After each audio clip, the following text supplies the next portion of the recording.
자, 여러분 반갑습니다. 대기업에서 기업들의 은밀한 속사정을 전달해드리는 대기업 멘토 황호준입니다. 자, 오늘 프롬파스트라는 회사에 대해서 얘기해 보도록 하겠습니다. 전반적으로 소외주라고 생각을 하고 있어요.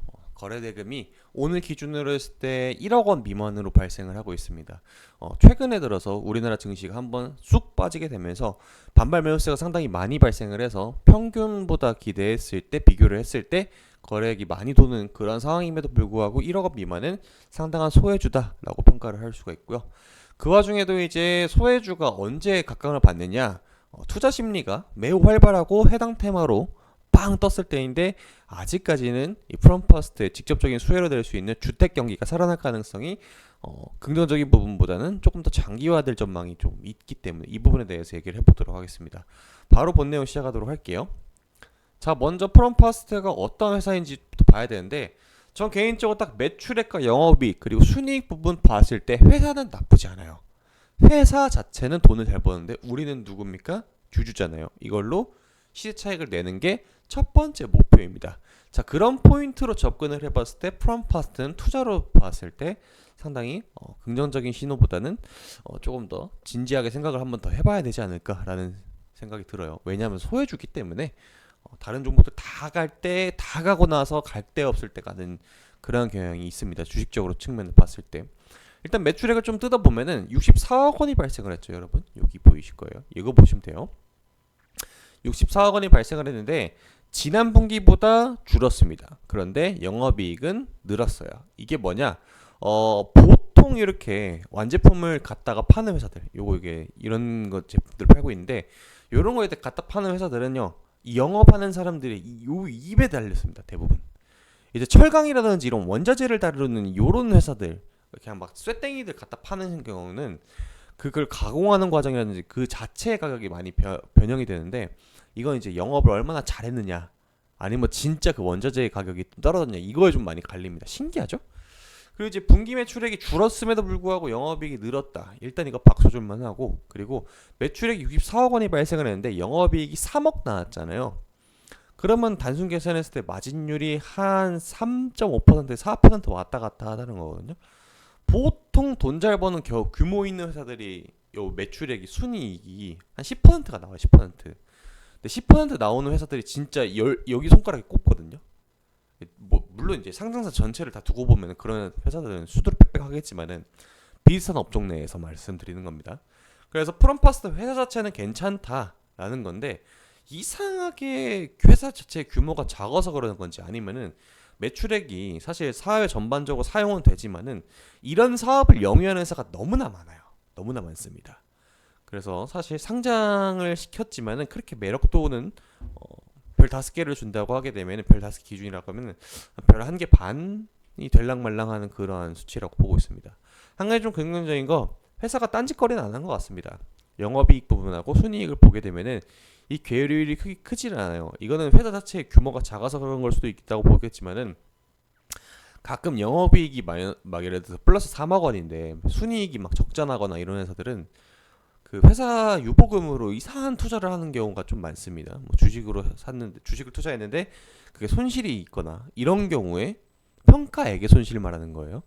이런 경우에 이제 막 순이익의 괴리율이 좀 크거나 아니면 부동산 잘못 투자해가지고 이런 경우가 좀 많은데 회사 자체는 그냥 좀 가고 있다. 그리고 이제 좀 여담이지만은 이번에 배당을 50원을 줬더라고요, 주당. 근데 이 정도 회사 규모에서 50원 줬다는 건 전 되게 그래도 주주 환원 정책을 좀 펼치려고 하시네요 라고 생각이 드는 포인트였던 것 같아요.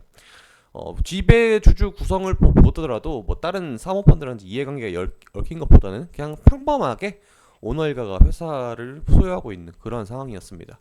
별거 뭐 포인트는 없었습니다.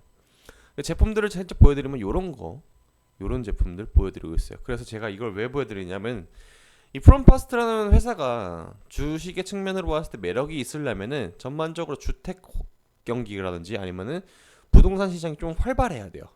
그럼 그게 활발하다는 건 또 무슨 소리가 되느냐? 경기 침체가 없고 시장에 돈이 유동성이 많이 흘러 넘쳐야 됩니다. 쉽게 말해서 시장 자체에 젖과 꿀이 흘러야 되는데 지금 당장은 그걸 좀 기대하기 어렵죠.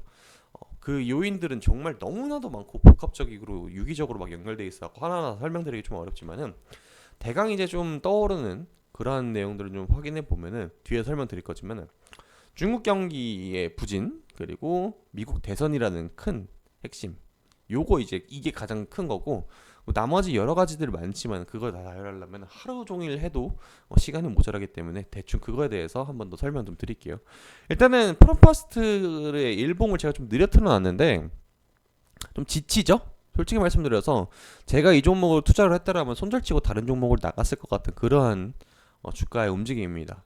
몇 년째 박스권에 이렇게 들어가 있다라고 하게 되면은 지루할 겁니다. 최근에 들어서 이제 4,500원 여기를 뚫어주는 강력한 모습을 보였지만은 과거 매물대 맞고 내려왔어요. 이것도 얼마나 흘러내릴지는 아무도 모르는 겁니다. 그래서 기회비용 측면에서 생각했을 때 저라면은 그런 행동을 했을 것 같다라고 좀 보고 있고 물론 제가 틀릴 수도 있겠죠. 자, 주요 소비처인 중국의 내수 침체 얘기를 잠깐 좀 해보려고 합니다. 왜 이게 부동산 경기가 계속해서 장기화가 되는지인데 일단 이 회사 여러분들 헝다그룹이라고 알 거고 에버그란데라는 이름으로도 알고 있습니다. 이 회사가 2020년도, 22년도 이때 이제 헝다 사태라는 이름으로 해서 부채가 206조 원짜리가 터졌습니다. 그러면서 중국의 부동산 시장이 쭉 떨어졌거든요. 이렇게 되면서 금리 계속해서 미친 듯이 올라갔던 그 시기 제로 코로나 이게 모든 게 다 겹쳤습니다. 그러면서 전체적인 철강 시장도 쫙 죽었어요. 이거 철강 시장 표를 제가 보여드리는 게 이게 핵심으로 보면 됩니다. 닥터코퍼처럼 요렇게 이제 떨어진다. 이 중국의 철강 열연 가격이 떨어진다라고 하게 되면은 주택 경기가 쭉 떨어진다라고 이해하시면 됩니다. 그렇기 때문에 부동산 시장이 살아나겠습니까? 이 206조 원이면 여러분들 엄청난 규모입니다. 엄청난 규모예요. 삼성전자 시가총액이 여러분들 얼마인지 알고 계세요? 삼전 시가총액이 436조입니다. 어제 거래일 기준으로. 그런데 이 헝다그룹 기업 하나, 부동산 기업 하나의 부채가 206조래요. 삼성전자 반절이 하루아침에 뿅 하고 사라진 거예요. 이거 뒷수습 하려면은 몇 년 단위 걸쳐야 된다는 거죠. 이거 정부가 나서서 해결을 해야 되는데 뭐 다행이지만은 효과는 잘 모르겠어요. 중국 정부에서 올해 들어서 6월 달부터 이제 부동산 경기를 다시 활성화시키기 위해서 여러 가지 노력을 하고 있고 이에 맞춰서 우리나라 정부 또한 뭐 그런 움직임은 좀 보이는 것 같아요. 그래서 이런 거에 대해서 효과가 좀 나왔으면 하는 없잖아 있는 좀 기대감도 있고 이런 게 조금 있지만은 현재 이것보다 더 강력한 문제가 있죠. 바로 이겁니다. 자, 이 부분이에요. 미국의 대선 얘기인데 이 중국산 철강이 탄소 중립이라는 그 이상한 유럽의 정책 때문에 생산량에 대해서 뭐 규제도 많고 그리고 미국에 들어갈 때 엄청나게 규제를 많이 받았습니다. 자, 그렇게 되면서 이 정치적인 문제도 리스크로 되고 관세 문제도 이제 수금의 일로 떠오르게 되죠. 근데 더 중요한 거 어쩌든 간에 저쩌든 간에 투자 심리가 지금 계속 줄어들고 있다라는 겁니다. 자, 제가 주식을 정말 오랫동안 지켜보고 하였지만은 지난번 8월 5일 같은 엄청난 급락은 솔직히 처음이었습니다. 코로나 때도 이 정도로 급하게 빠지진 않았거든요. 몇 일에 걸쳐가지고 더 빠지면 더 빠졌겠지만은 하루아침 단일 종목이 좀 무슨 버거 걸린 줄 알았어요. 하방 VI가 하나가 퍽퍽 뜨더니 다다다다닥 하면서 계속 올라가는 것 중에 사실 공포였습니다. 정말로 주식을 하는 입장에서 그 정도로 시장이 정말 침체된다는 이런 사이클이 딱 나왔지만은 바로 언제 그랬냐는데 지금 반절 이상 또 말아올리고 요거 지금 오늘 증시가 어느 정도냐면 지금 2578포인트니까 요 언저리까지 올라왔네요. 얼마나 다이나믹하게 그 움직입니까? 이게 바로 엊그저께 있었던 일이에요. 8월 5일 오늘 8월 7일이니까 그만큼 시장의 분위기가 계속해서 왔다 갔다 시석 게임을 되게 많이 하고 있어요. 그래서 여러분들이 사실 어떻게 보게 되면은 이 프롬파스트 같은 종목에 좀 이제 보유 중이고 장기간 좀 오래됐다라고 하게 되면 오히려 다행일 수도 있지 않나라는 생각이 들 정도로 다른 종목들은 지금 다 당장에 반등이 나오는 종목들도 있겠지만은 그러지 않은 애들도 좀 많습니다. 그래서 차라리 길게 본다라고 하게 되면 뭐 굳이 나쁜 포인트를 줄 건 없는 것 같아요.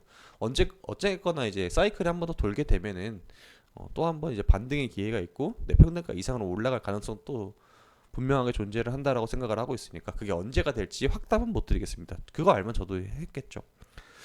아무튼 시계열을 조금 느려서 여러분들 호흡을 좀 길게 해야 될 필요성은 좀 없지 않아 있는 것 같습니다. 자, 오늘 프롬파스트에 대한 리뷰는 여기까지 하고 다음 영상에 찾아뵙도록 하겠습니다.